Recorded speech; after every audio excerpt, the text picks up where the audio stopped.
Laying dormant for more than a decade, Doom came ripping and tearing back into the scene in the form of Doom 2016, a reboot that showed that while Romero and Carmack might have departed, id are still masters of their craft. Pardon my French, but Doom's reboot is phenomenal, which stems from gameplay being the #1 priority on id's to-do list. Controlling the Doomslayer is as close as one might get to being Arnold in his prime. From his fast-paced movement, platforming abilities, massive arsenal, and brute strength, Doomslayer is the perfect killing machine. Doom 3's diversions from its predecessor's emphasis on speedy gunplay was seen as a detriment, focusing more on a horror element rather than relishing in death and destruction. Doom's return to form goes back to its roots, and it's for the better. Doom's speed is key to its success when you get down to the core of what sets this franchise apart. There isn't anything quite like speeding around arenas, circle strafing around demons, and blasting them all back to hell. It's immensely satisfying, primarily because it takes skill to balance constant movement while being aware of every enemy position, which enemies you're facing down, and their attack patterns, on top of unloading everything you've got and quickly swapping through weapons to keep up the fire. Standing still is like offering up the demons a free meal. It's a stark contrast to the slow, stop-and-aim gameplay of Doom's competition. While both have their merits, and the discussion between comparing the two is valid, I could say Doom is miles more rewarding. There's no squad of NPCs to back you up, no enemies hiding or at long distances so you have to carefully line your shots up for, no regenerating health. It's just the Doomslayer facing off against hordes of Hell's minions with only his skills to even the fight. Doom retains its origins dedication to its almost arcadey design. No reloading or aiming down sights like the majority of first-person shooters on the market. Old-school power-ups feel right at home, granting players faster movement speed or the ability to tear the opposition to pieces with your bare hands. Jump pads add verticality into the mix, making the combat even more hectic. Keeping an eye out for health packs or armor items is integral for surviving, and just like almost everything about Doom, is implemented near perfectly. While there are health and ammo pickups scattered throughout levels, Doom has a fantastic system for generating them through gameplay. New to the reboot, Doom has an execution system. Doing enough damage to enemies will cause them to glow. Clicking down the right stick initiates a brutal glory kill, dispatching that enemy and dropping health as a result. As I mentioned in my Gears of War video, I'm all for over-the-top and bloody executions, and while they are fun to watch in Gears, I'll admit they serve no actual purpose gameplay-wise. They're only rewarding in a superfluous way,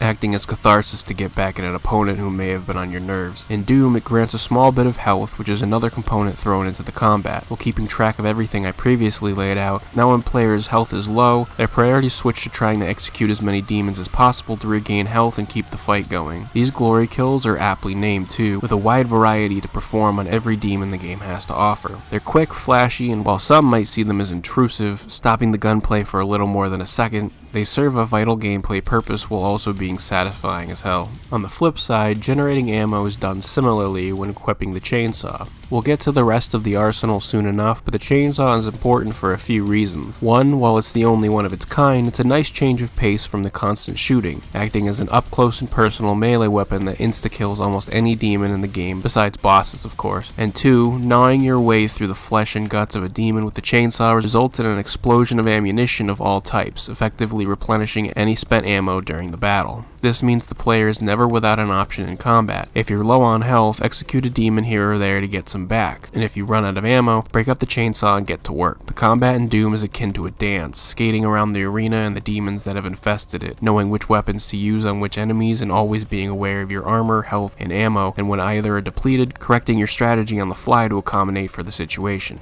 Doom's smooth control and speed set a refreshing pace for the genre that's been oversaturated with military-style first-person shooters over the years. While there have been standouts like Borderlands, Bulletstorm, Titanfall, and ironically the new Wolfenstein reboots, Doom stands tall amongst its competition for its speed and tempo. That's just the combat on the technical side. The weapons the Doomslayer wields elevates the combat system tenfold, with 9 demon-slaying weapons at his disposal, another aspect that sets Doom apart from the typical first-person shooter, who usually equips players with 2 weapons. Both shotguns, of the pump action and double-barreled variety, are flat out awesome, and are usually easily my go-to weapons. A few automatic weapons are available in the form of a traditional assault rifle and plasma rifle, differentiated by the fact that the former is a hit scan weapon and the latter is projectile based, making both stand out in their own way. There's a myriad of heavy weapons available as well, although their ammo runs out pretty quickly. Classics like the rocket launcher that does massive damage, or an imposing chain gun that spools up and decimates anything in its path. A Gauss rifle that's tricky to land shots at such high speeds, but when it does, it's tremendously effective. And of course, who could forget the granddaddy of them all, the BFG, which fires a projectile that disintegrates anything in its vicinity. The weapon sandbox in Doom is stellar, and it should be. When shooting monsters in the face is really the only string to your bow, you better nail it, and id certainly nailed it, and then some. Similar to the glory kills, being new additions to the franchise, Doom's reboot also added more traditional mechanics seen in the industry today, such as buffs and character and weapon upgrades. Finding these little upgrade robots allows a Doomslayer to improve one of his weapons, whether that's added firepower or a secondary fire, such as a charge shot or a grenade launcher. These upgrades are a great new addition, essentially expanding the roster of weapons and the ways players can kill demons. These upgrades are further enhanced by weapon upgrade tokens granted to the player based on their combat ability. On top of that, rune challenges are scattered throughout Mars and Hell, acting as quick-fire minigames of sorts, focusing on players' combat skills. Acquiring runes allows for passive buffs to players' already stacked set of abilities. These features and mechanics facilitate more exploration for the player throughout Doom's amazing level design. Throughout the last decade, gamers have been subjected to some of the worst first-person shooter level design around. Long stretches of linear corridors asking nothing of the player except stop, aim, shoot, move up, repeat ad nauseum for about 6 to 8 hours. Not Doom though. Doom's non-linear approach to its level design is such a breath of fresh air in an industry bereft of classic first-person shooter design. Levels are designed with non-linear areas to explore and chart out that lead to a plethora of arenas to battle in, usually requiring players to defeat waves of demons or destroy a nest or plot-important device. Levels require a map for navigation, secrets are littered everywhere for players to find, puzzle keys crop up requiring backtracking and knowledge of the level's inner workings, platforming sections tied to Doomslayer's ability to climb up ledges and double jump add way more variety than expected. Doom's level design is near perfect for its genre. It's open enough to fuel player expression, whether that's in combat, exploration, or platforming. It's focused enough that players aren't getting needlessly lost or wasting time running across massive spaces without anything to do. Needless to say, Doom's success hinges on its fantastic combat benefiting from its equally fantastic level design. This combination culminates in one of the best power trips since the original Halo. The power fantasy Doom creates is unmatched since its launch nearly 3 years ago. The upgrades I alluded to earlier not only allow for the expansion of your arsenal, but making you a stronger fighter. While exploring, players will come across items such as Argent cells or Praetor tokens that can upgrade several aspects of the Doom guy. These include small tweaks such as the compass pulsating near secret areas, increasing the length of time that power-up will remain active, or decreasing recharge duration for equipment, among several other options. They're a small portion of the overall ways id successfully crafted feeling like a badass behind Doomslayer's visor. Like almost everything in Doom, it achieved this through gameplay.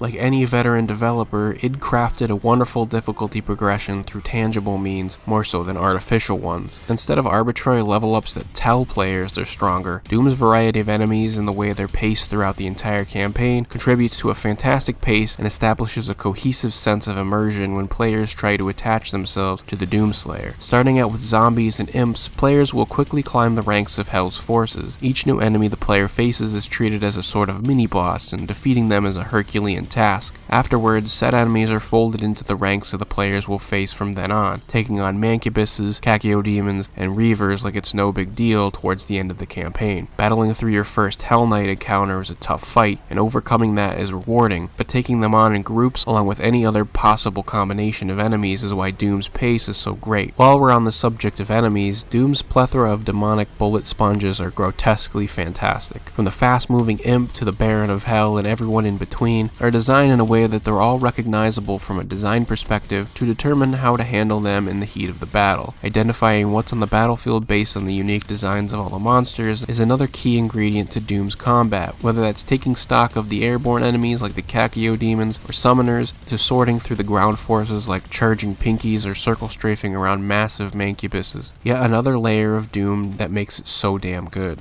And the icing on this Doom-themed cake is undoubtedly Mick Gordon's magnum opus. There's no no other way to put this. Doom 2016's soundtrack is a work of art. With a mix of heavy metal and dubstep, Doom's soundscape is sheer perfection. I can't put it into words, so just let your ears do the work.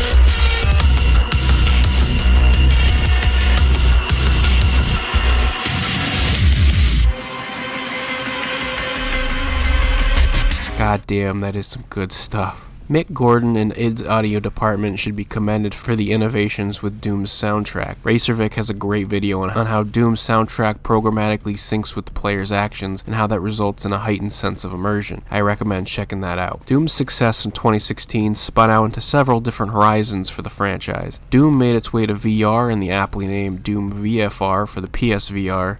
That's a mouthful. One of the more interesting and important new inclusions was a Nintendo Switch port. Helmed by the wizards over at Panic Button, Doom came ripping and tearing onto a Nintendo console for the first time in a very long time. And while there are obvious downsides, such as the removal of the snap map feature, visual downgrades, and running at 30 frames per second rather than a smooth 60 frames, it's a miracle we even got this port in the first place. And once you settle into the slower frame rate and the muddier textures, it's a portable Doom 2016, and there's really no way that isn't awesome. On top of that, Doom Eternal, which is also coming to the Switch somehow, is launching in 2019 and looks better than its predecessor, with added mobility mechanics, even more open level design, and a far more interesting looking story. Speaking of the story, Doom isn't anything to write home about, but I don't think that's a bad thing. If anything, id possessed a lot of self-awareness when creating the story, with the Doomslayer actively going out of his way to ignore the orders he's given, doing whatever he wants as long as he can kill demons.